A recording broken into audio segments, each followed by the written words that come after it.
سورج غروب ہو جانے کے بعد سونے سے پہلے پہلے تک تینوں کاموں کی اجازت تھی، طعام اور شراب اور بیویوں کے ساتھ بے حجاب۔ لیکن ایک مرتبہ اگر نیند آ جاتی، سو جاتا بندہ، تو اگلا روزہ آپ شروع ہو جاتا۔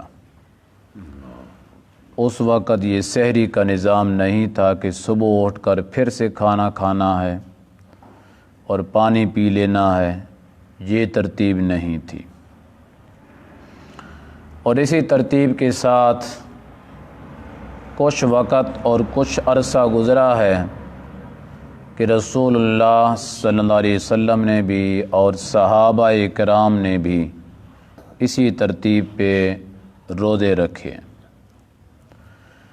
بعد میں کچھ صحابہ کرام پہ اس قانون کے اوپر مشکلات پیدا ہوئیں، دشواریاں پیدا ہوئیں، کچھ واقعات بھی ایسے پیش آ گئے جس کی وجہ سے اللہ نے پہلے حکم کو اٹھا لیا ہے اور امت پہ نرمی فرما دی ہے۔ سبحان اللہ۔ حضرت قیس بن صرمہ انصاری رضی اللہ عنہ، سب کہہ دیں ان کا آپ کے اوپر بڑا احسان ہے کہ یہ واقعہ پیش آیا تو ہمارے لیے نرمی آ گئی ہے۔ وہ مزدور صحابی تھے، ایک باغ کے اندر دن بھر کام کرنے والے، معمول یہی تھا، کام کرتے تھے۔ تو رمضان سے پہلے بھی اسی طرح مزدوری کیا کرتے تھے اور رمضان کے اندر بھی وہ اس باغ میں مزدوری کرتے رہے۔ تو آپ کو پتہ ہے کہ مزدور آدمی بیچارہ بہت تھک جاتا ہے۔ اب تو خیر ہم تو دکان میں بیٹھے بھی تھک جاتے ہیں یا بستر پر سوئے بھی تھک جاتے ہیں، طاقت اتنی رہ گئی ہے۔ وہ شام کو جو واپس آئے تو روزے کا جب وقت ہو گیا ہے افطار کا، تو بیوی سے پوچھا ہے کچھ ہے تو لے آؤ، وہ کہتی گھر میں تو کچھ بھی نہیں ہے۔ تو ان کی بیوی کہتی ہے کہ چلو میں پھر پڑوسیوں کے گھر سے کچھ کھانے کا پتہ کرتی ہوں، اگر کچھ مل جاتا ہے تو میں لے آتی ہوں۔ یہ حال تھا صحابہ کرام کے گھر کا۔ اور آج آپ 10 نعمتیں اپنے دسترخوان پہ رکھ کر پھر بھی کہتے ہیں مر گئے ہیں، کاروبار کوئی نہیں ہے، بڑا مندہ ہے، قرضہ چڑھ گیا ہے، یہ ہو گیا، پیسے کم ہو گئے ہیں۔ صحابہ کرام کے پاس کھانے کا نہیں ہوتا تھا، پینے کا نہیں، پہننے کا نہیں، پھر بھی رب کا شکر ادا کیا کرتے تھے۔ اور اب ہم ناشکرے ہو گئے۔ اس واقعے سے آپ یہ بھی سمجھیں کہ ظاہری ڈیل ڈول اگر کسی کی اچھی بھی ہے، ظاہری پوزیشن کسی کی اچھی بھی ہے، اور آپ یہ سمجھتے ہیں کہ مزدور کماتے ہیں، کھا رہے ہیں، لیکن پھر بھی ہے آپ کی نظروں میں غریب، تو اس کے گھر کا خیال کیا کریں۔ کہیں اگر قیس کی طرح اس زمانے کے اندر بھی کوئی موجود نہ ہو جن کے گھر کے اندر شام کے کھانے کے لیے کوئی چیز موجود نہ ہو، تو اپنے اڑوس پڑوس میں دیکھ لیا کرو۔ اللہ نے مال کی دولت سے نوازا ہوا ہے، اس آپ کی دولت میں اللہ نے غریبوں کا، مسکینوں کا، محتاجوں کا، فقیروں کا، مجاہدین کا، طلباء کا، فی سبیل اللہ کا، وابن السبیل کا اور بیواؤں کا، سب کا اللہ نے حق رکھ دیا ہے۔ آپ مانیں یا نہ مانیں، اللہ نے حق رکھ دیا ہے۔ اور یہ دن ایک جیسے نہیں رہتے۔ آج اللہ نے مال کی دولت سے نوازا ہوا ہے، حلال کی کمائی سے، جو اللہ کی بہت بڑی نعمت ہے، بشرطے کہ حلال کی کمائی کا مال ہو۔ آج آپ کو اللہ نے دیا ہوا ہے، کل الٹ بھی ہو سکتا ہے۔ اللہ آپ کو غریب بھی کر سکتے ہیں، جو آج غریب ہی اللہ اس کو امیر بھی کر سکتے ہیں۔ تو آج اگر آپ کسی کا لحاظ کریں گے، خیال کریں گے محض اللہ کی رضا کے لیے، احسان جتلانے کے لیے نہیں، تو کل اگر آپ کے اوپر مشکل وقت آئے گا تو اسی آدمی کے دل کے اندر اللہ بات ڈالیں گے کہ تم بھی اس کا خیال رکھ۔ بات ڈالنے والا کون ہوتا ہے؟ اللہ کی ذات ہوتی ہے۔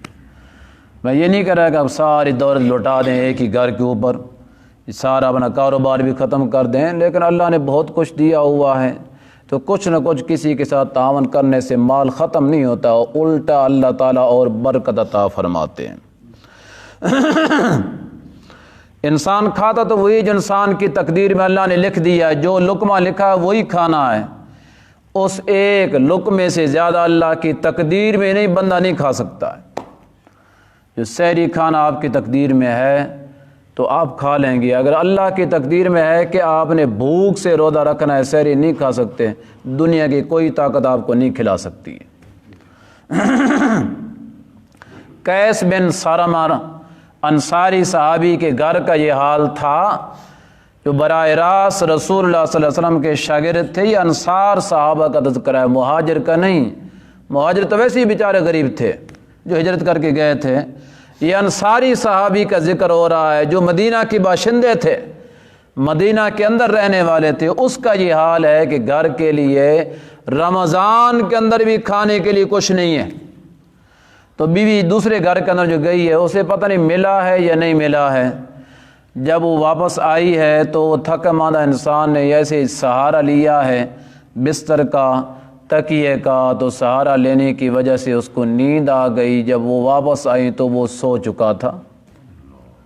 جب سو چکا تھا تو اسی قانون کے مطابق اگلا روزہ شروع ہو گیا ہے۔ پہلے روزے کے کھانے کے لیے پینے کے لیے کچھ ملا نہیں ہے، اگلا روزہ پھر سے شروع ہو گیا ہے۔ تو اب وہ ہماری طرح تو نہیں تھے نا، ہاں جی، کہ سحری رہ گئی تو روزہ نہیں رکھنا ہے، کھانا پینا نہیں ہے، کھایا پیے نہیں گیا تو روزہ نہیں رکھنا ہے، سر کو درد پڑ گیا تو روزہ نہیں رکھنا ہے، پیٹ میں درد پڑ گیا تو روزہ نہیں رکھنا ہے۔ سر میں درد ہے، روزہ رکھنے کے لیے درد ہے۔ جب دن دوپہر ناشتے کا ٹائم ہوا، ماں ناشتہ بنا کر لے ٹیبل پہ سجایا، اٹھو بیٹا ناشتہ کرو، تو اب بیٹا ٹھیک ہو گیا ہے، کھانے کے لیے ٹھیک ہے، روزہ رکھنے کے لیے، نماز پڑھنے کے لیے بیٹا بیمار تھا، بیچارے کو سر کو درد تھا، نہ نماز پڑھ سکتا تھا نہ روزہ رکھ سکتا تھا۔ لا حول ولا قوت الا باللہ۔ دن بھر پھر کام کرتا رہا اپنے روٹین کے مطابق، اور دن کے اندر وہ اسی قوت کے کمزور ہو جانے کی وجہ سے، ضعف آ جانے کی وجہ سے بیچارہ بے ہوش ہو گیا ہے۔ اور اس واقعے کی خبر رسول اللہ صلی اللہ علیہ وسلم تک پہنچی ہے۔ اوپر سے اللہ کو رحم آیا تو اللہ نے قرآن کی آیتیں نازل فرما دی ہیں۔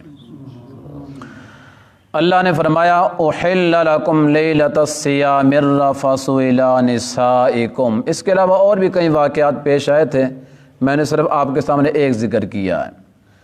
احل لکم لیلۃ الصیام الرفث الی نسائکم، حلال کر دیا گیا ہے تمہارے لیے رمضان کی راتوں میں بے حجاب ہونا اپنی بیویوں سے۔ اب اس سے پہلے چونکہ حرام تھا، تب اللہ نے کہا اب تمہارے لیے کیا ہو چکا ہے؟ حلال۔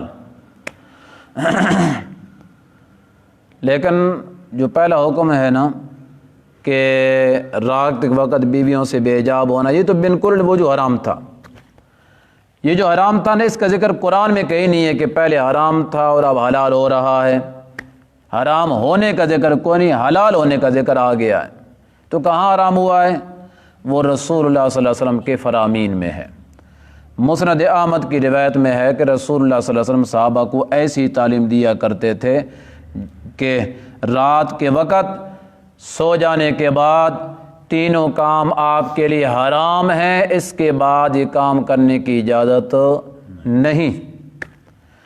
تو اس سے معلوم ہوتا ہے کہ شریعت کے احکام جس طرح اللہ کے قرآن سے ثابت ہیں، اسی طرح رسول اللہ صلی اللہ علیہ وسلم کے فرمان سے بھی ثابت ہے۔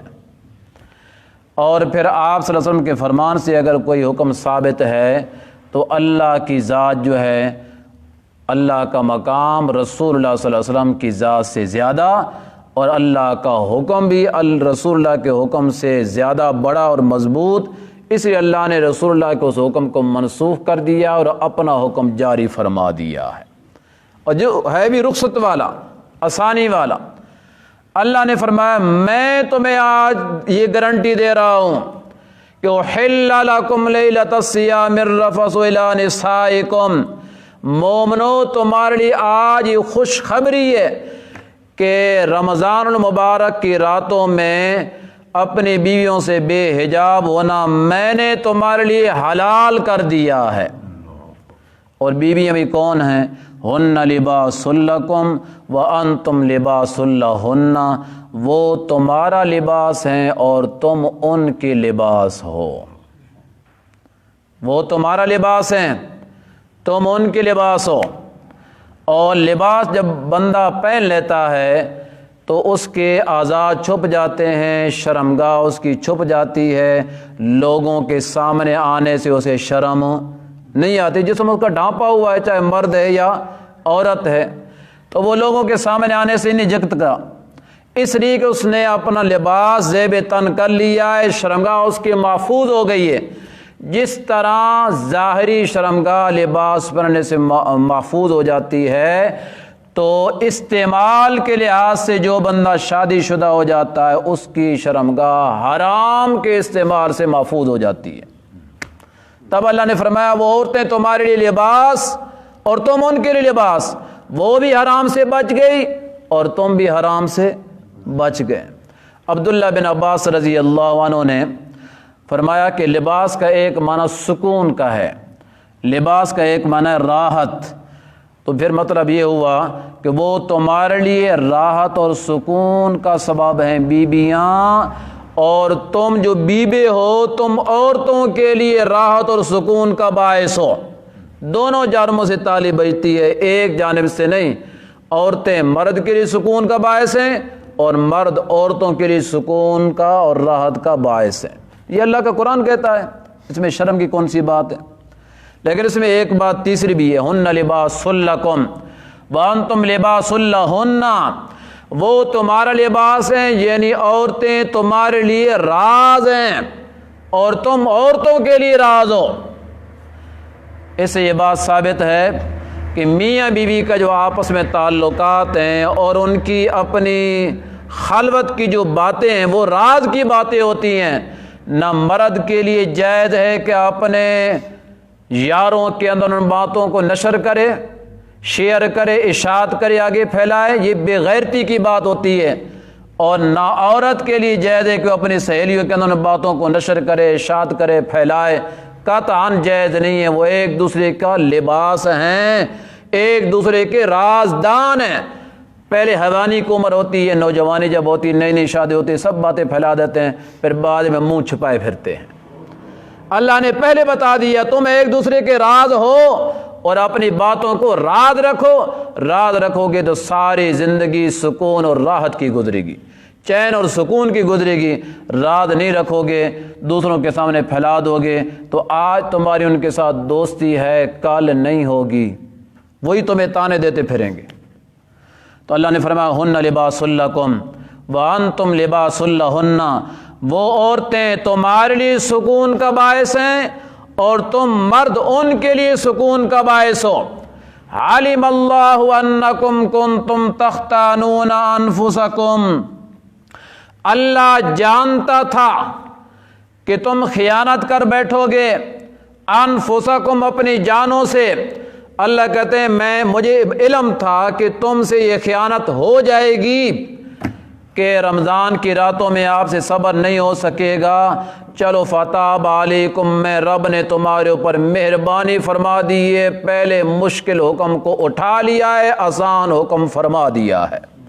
فتاب علیکم، اللہ کہتے ہیں میں نے تمہارے اوپر مہربانی فرما دی ہے، رجوع فرما دیا ہے۔ وعفا عنکم، اور وہ عمل سے کرنے سے پہلے ہی میں نے تم سے درگزر کر دیا ہے۔ صحابہ اکرام کی جو جماعت تھی نا، یہ اللہ تعالیٰ کو بڑی محبوب اور بڑی پیاری تھی۔ بدر کے صحابہ کے لیے اللہ نے کہا کہ آج کے بعد آپ جو کچھ کریں گے میں نے آپ سے پوچھنا نہیں ہے، آپ عمل بعد میں کریں گے، میں نے آپ کو پہلے سے معاف کر دیا ہے۔ یہاں بھی وہی انداز ہے، اللہ کہتے ہیں وعفا عنکم، میں جانتا تھا کہ تم سے یہ قصور ہو جائے گا۔ خیانت کسے کہتے ہیں؟ عہد اور وعدے کو پورا نہ کر سکنا، عہد اور وعدے کو پورا، اور یہ اللہ سے وعدہ ہو جاتا ہے نا، روزہ رکھ لیا ہے کہ یہ کام ہم نہیں کریں گے، یہ اللہ سے وعدہ ہے۔ تو اللہ تو جانتے تھے کہ یہ رات کے وقت آپ سے پورا نہیں ہو سکے گا، زندگی کے کسی موڑ میں آپ سے وعدہ خلافی ہو جائے گی۔ اللہ کہتے ہیں میری مہربانی دیکھو، وعفا عنکم، تم سے قصور ہوا نہیں ہے، میں رب نے پہلے معاف کر دیا ہے۔ فالآن باشروہن، اب میں رب کی طرف سے تمہیں اجازت ہے، آؤ ملو اپنی بیویوں کو، مباشرت کر سکتے ہو اپنی بیویوں سے، میں رب کی طرف سے تمہیں اجازت ہے۔ وابتغوا ما کتب اللہ لکم، اور تلاش کرو وہ اولاد کی نعمت جو اللہ نے تمہارے مقدر میں لکھی ہے۔ کس نے لکھی ہے؟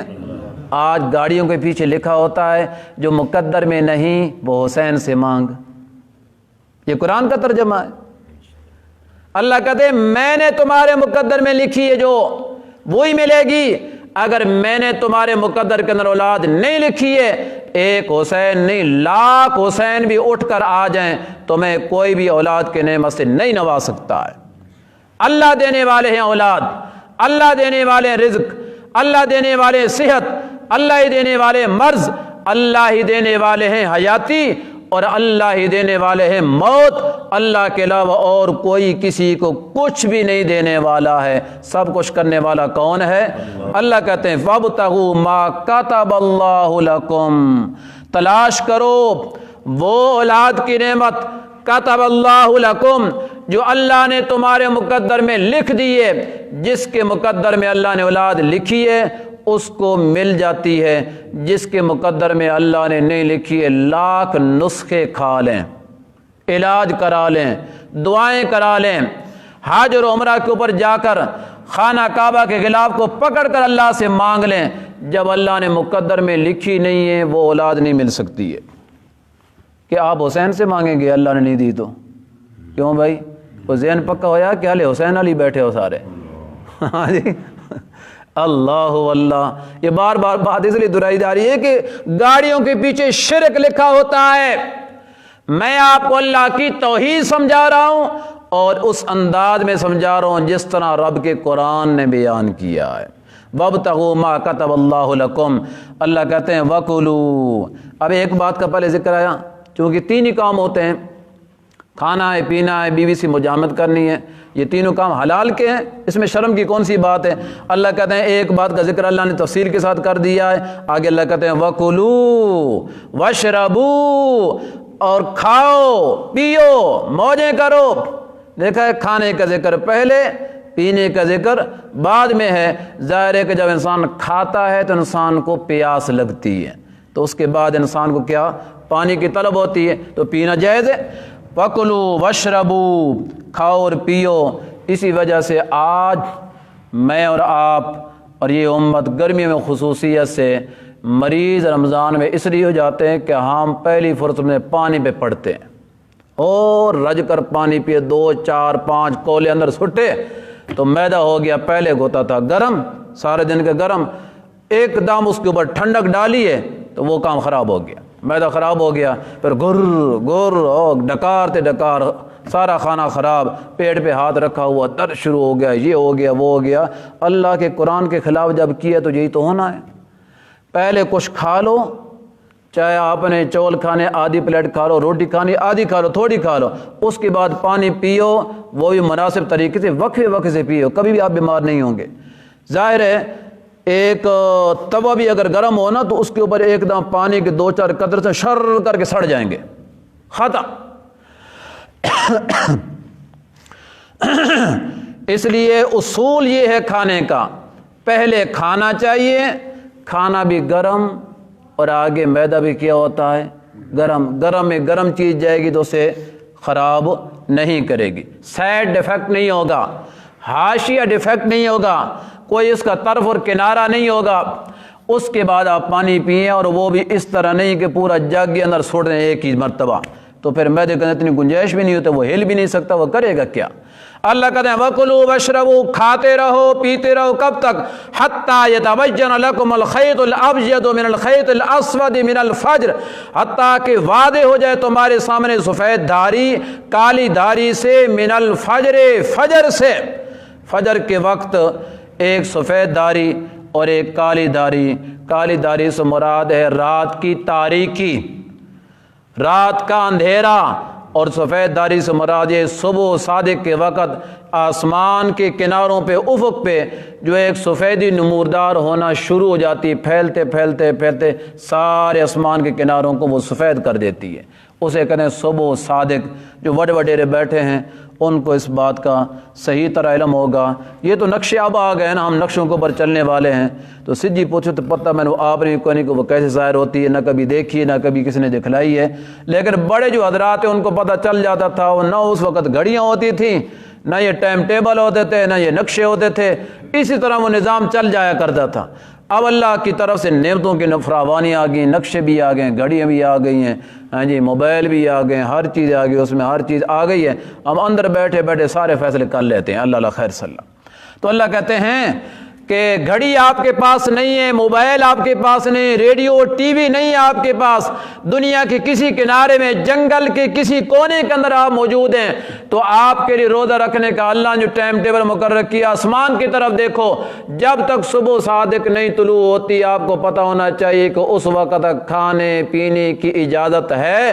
صبح صادق شروع ہو گیا ہے، کوئی مولوی اعلان کرے یا نہ کرے، کسی مسجد میں اذان ہو یا نہ ہو، اللہ کا حکم آ گیا کہ اب کھانا پینا بند کر دینا ہے۔ کیا کر دینا ہے؟ اذان ہونی کوئی ضروری نہیں، اذان لیٹ بھی ہو سکتی ہے، اور مولوی اگر سو گیا تو پھر تو سارا کام خراب، جب میں کل میں سو گیا تو وہ بھوکا روزہ رکھیا، ہاں جی چلو کوئی نہیں ہوتا، اللہ کی تقدیر میں ایسے تھا، ایسے ہوتا ہی رہتا ہے، اور اتنا مشکل بھی کوئی نہیں ہوتا ہے۔ اگر انسان ہمت بنا لے، ارادہ اور نیت پختہ کر لے، اللہ مدد کرنے والے ہوتے ہیں۔ کون ہے مدد کرنے والا؟ اللہ۔ اللہ کہتے ہیں ثم اتموا الصیام الی اللیل، پھر روزے کو پورا کرو رات تک۔